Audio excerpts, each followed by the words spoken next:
You've tried stretching, you tried foam rolling, or maybe even going to the chiropractor, but your back pain always seems to come back. That could be because you're missing a piece of the puzzle. That missing piece of the puzzle is this. It's walking, which is something that a lot of people are missing, especially ones that are sitting in the office all day. And if we haven't met yet, my name is Elijah, and over the past 7 years, I've been helping office workers decrease and fix their lower back pain and get back to active and pain-free lives. And in this video, we're going to go over 5 ways that you can sneak more walking into your day without any extra workouts and without changing your lifestyle at all. Just small little tweaks you can add into your day that will make a big difference. So the first way that you can add more walking into your day is with the morning commute. Whether you're driving to work, whether you're taking public transportation, you can add more walking. And the way you do this is, say you're driving to work, you can park a little bit farther. Take me for an example. I work in a big, strip plaza, you can say, with a big parking lot. And I always have access to the few spots that are right in front of my work, but I choose to park the farthest away just so I can get my extra steps, because I do spend a lot on my feet, but I also do spend a lot of time sitting down as well. So you can do that if you're driving to work.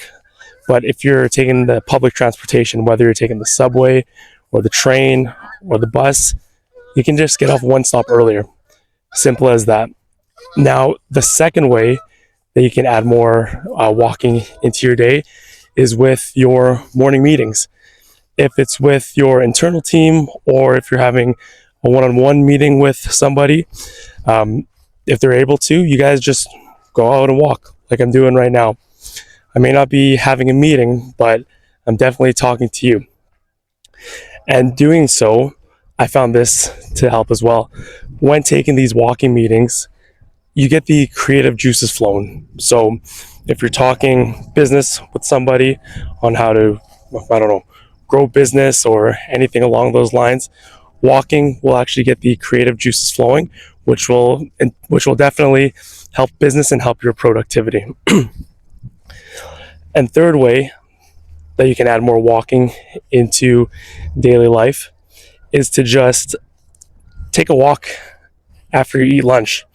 So, instead of sitting down, watching YouTube or catching up on emails, anything like that, take your lunch, finish it 15, 20 minutes or whatever, and go walk around for another 15, 20, 30 minutes.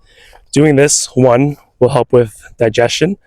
It will also help with reducing inflammation that you may feel, especially if you're eating a lot of fried food.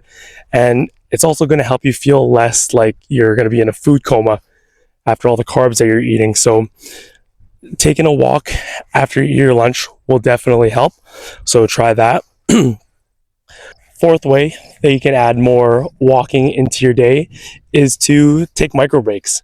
So with my online and in-person clients, especially the ones that sit all day, I always tell them, walk as much as you can throughout the day. And a lot of people have the excuse of, I get so busy, I don't have time. Oh, I forget. And to not forget, or to have the least amount of friction walking into your day, or adding walking into your day, is to put an alarm on your phone. Sorry, a bug. Put an alarm on your phone, set it off, make sure it sets off every 45 to 60 minutes. And with that, it's just a reminder. It's a reminder to get up, walk around, go get water, go bug some coworkers, go to the bathroom, go take a couple laps around your desk, anything. But it's very important that you you take a walking break every 45 to 60 minutes, because that's going to prevent cementing of your spine, essentially. And cementing of your spine basically means when you're sitting down for prolonged periods of time, your hips and your back and your neck are going to get locked. And by taking these micro breaks, it's going to prevent that cement from hardening. So right now, pause the video if you're watching this at work and put a timer on your phone to go off every 45 to 60 minutes and leave it there. And just get up and walk, whether it's for 2 minutes, for 5 minutes, or for 10 minutes. Do that.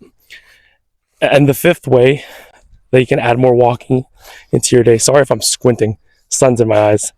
But the fifth way that you can add more walking into your day is when you get home, you know, if you got a spouse, you got a husband, you got a wife, you got kids, take them for a walk. Take them for a walk. And one, it's quality time with your family. Two, it's good to get outside, especially when you're cooped up in your office all day. And three, obviously that's a given. It's going to help reduce your lower back pain. So, sorry, mosquitoes. These bugs are crazy right now. It's fall time where I live in Canada. So I got to take advantage of taking videos outside, because in the next 1 to 2 months it's going to be winter and minus 10, minus 15, minus 20 degrees Celsius. I don't know what that is in Fahrenheit, but I've digressed. The fifth way, just go home, tell your spouse that you want to go for a walk, 10, 15, 20, 30-minute walk. It's more than enough.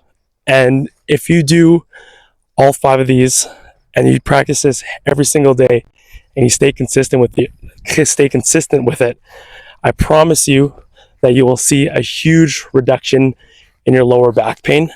And if you're someone who is stuck in the office, who's living with chronic lower back pain, and you want some custom help or just someone to guide you on how to fix this lower back pain, there is a link in the description, and that's going to be a link to book a call with me.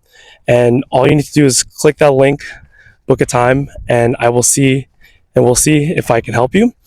But other than that, incorporate these 5 hacks into your daily life, and I promise you will feel a huge reduction in your lower back pain.